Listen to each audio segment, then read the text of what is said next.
ఆవకాయ ఆంజనేయ కథ మొదలెట్టినాడు చూడారయ్యా శక్తినంతా కూడగట్టి చెట్టు దులిపినాడు అంజయ్య ఎర్ర ఛాయ కోతి అవతార వెంటమాయ కత్తి సేత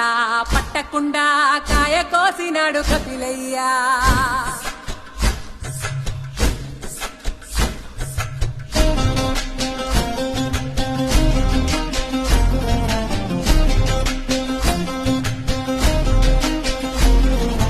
అంజనమ్మ ముందు వంజుల్ పుంజుల్ సీడి మామిడి ముక్కలు కుప్పల్ తెప్పల్